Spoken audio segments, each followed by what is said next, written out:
నూటికో కోటికో ఒక్కరు ఎప్పుడో ఎక్కడో పుడతారు.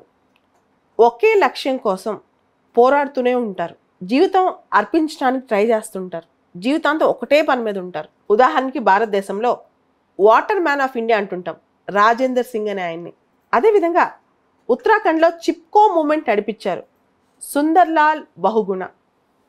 ఆ మూమెంట్ ఇప్పటికీ కూడా భారతదేశంలో ఎన్విరాన్మెంటల్ మూమెంట్స్కి స్ఫూర్తి. మేధా పాట్కర్ నర్మదా బచావో ఆందోళన్. అంతెందుకు, ప్రపంచంలో గ్రెటా థన్బర్గ్ అతి పిన్న వయస్కురాలు. తను క్లైమేట్ ఎన్విరాన్మెంట్ ఇష్యూస్ మీద ఎలా పోరాడుతుందో మనకు తెలుసు. ఇంతకుముందు కెన్యాలో నోబెల్ పీస్ ప్రైజ్ వచ్చింది ఆవిడకి, వాంగారి మాతాయ్ అని చెప్పి. చెట్లు నాటేది, గ్రీన్ బెల్ట్ మూమెంట్ అని చెప్పి. ఇట్లా కొంతమంది వాతావరణం, పర్యావరణ పరిరక్షణ వాటి కోసం పుడతారు. అలాంటి కోవకే చెందిన వ్యక్తి అలోక్ శుక్లా. ఈయనకి ఈరోజు గ్రీన్ నోబెల్ ప్రైజ్ వచ్చింది. దాన్నే గోల్డ్ మ్యాన్ ఎన్విరాన్మెంటల్ ప్రైజ్ అని కూడా అంటారు. అసలు ఆయన ఎవరు, ఎందుకు ఆయనకి ఆ ప్రైజ్ వచ్చింది? ఆయన ఛత్తీస్గఢ్ బచావో ఆందోళన స్టార్ట్ చేశారు. దాంతోపాటు ముఖ్యంగా హస్దియో అరణ్య బచావ్ సంఘర్షణ సమితి కూడా స్థాపించారు. అలోక్ శుక్లాకి ఈ రోజున గోల్డ్ మ్యాన్ ఫౌండేషన్ వాళ్ళు 2024 కాను Goldman prize from Asia ఇచ్చారనమాట. ఆయనకి ప్రైజ్ రావడానికి కారణం ఛత్తీస్గఢ్లో హస్దియో అరణ్యాలను కాపాడటం. ఎందుకు కాపాడారు? హస్దియో ఫారెస్ట్ అనేది ఒక ప్రిస్టైన్ ప్యూర్ ఫారెస్ట్, చాలా కొన్ని వేల సంవత్సరాల నుంచి ఉన్న ఫారెస్ట్ అనమాట అది.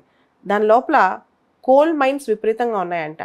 అయితే ఈ కోల్ మైన్స్ తవ్వకాలకి గవర్నమెంట్ పర్మిషన్ ఇచ్చింది. 21 కోల్ బ్లాక్స్ ఆక్షన్ కూడా వేసింది.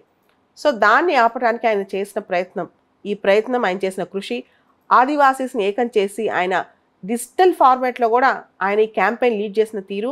ఇన్ఫ్యాక్ట్ మనం చెట్లు హగ్ చేసుకుంటూ ఉంటాం. ఉత్తరాఖండ్లో సుందర్లాల్ బహుగుణ గారు చమోలి డిస్ట్రిక్ట్లో లీడ్ చేసిన మూమెంట్ చిప్కో మూమెంట్, ఆల్మోస్ట్ అదే స్ఫూర్తి 2023లో ఛత్తీస్గఢ్లో కూడా స్టార్ట్ అయింది.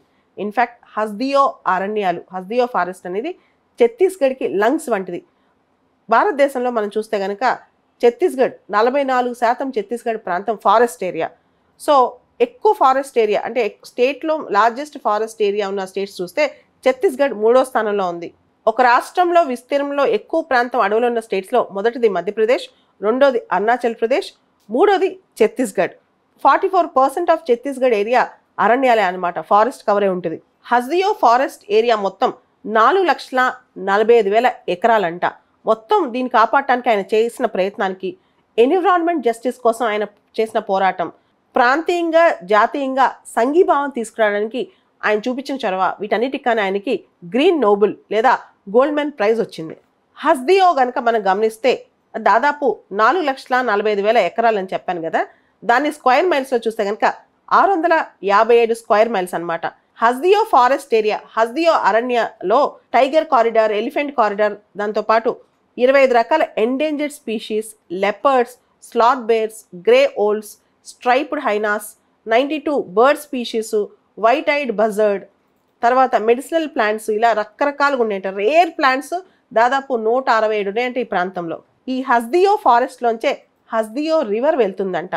హస్దియో రివర్ అనేది మహానది రివర్కి ఉపనది, అతిపెద్ద ఉపనది అని చెప్పొచ్చు. ఈ హస్దియో రివర్ యొక్క రిజర్వాయర్ హస్దియో బంగో రిజర్వాయర్. ఇది దాదాపు 7,41,000 ఎకరాలని ఇరిగేట్ చేస్తుందంట. హస్దియో అరణ్యంలో దాదాపు 15,000 ఆదివాసీస్ ఉంటారంట. ఇక్కడ అరణ్యాన్ని కాపాడటం వాళ్ళ కల్చర్ని కూడా కాపాడినట్లే లెక్క. ఈ ఆదివాసీస్ అందరూ అరణ్యాన్ని కాపాడటానికి తీవ్రమైన కృషి చేస్తున్నారు. అయితే ఇక్కడ హస్దియా అరణ్య ఏరియాలో 5.6 బిలియన్ టన్స్ ఆఫ్ కోల్ ఉందంట. అదానీ గ్రూప్కి ఈ కోల్ ఆక్షన్ ఇచ్చేశారు. దాంతో ఈ అరణ్యంలో ఉన్న వాళ్ళందరూ పోరాడారు. అలోక్ శుక్లా దీనికి లీడ్ చేశారనమాట. ఆదివాసీస్ అందరూ ఈ ఆక్షన్ ఆపడానికి, కోల్ మైనింగ్ ఆపడానికి చాలా ప్రయత్నమే చేశారు. 2022లో ఛత్తీస్గఢ్ లెజిస్లేటివ్ అసెంబ్లీ కూడా ఇక్కడ కోల్ మైనింగ్ ఇమీడియట్గా అసలు పర్మిషన్స్ ఆపేయాలి, ముందుగా స్టాల్ చేయాలని చెప్పి ఒక తీర్మానం కూడా పాస్ చేసింది.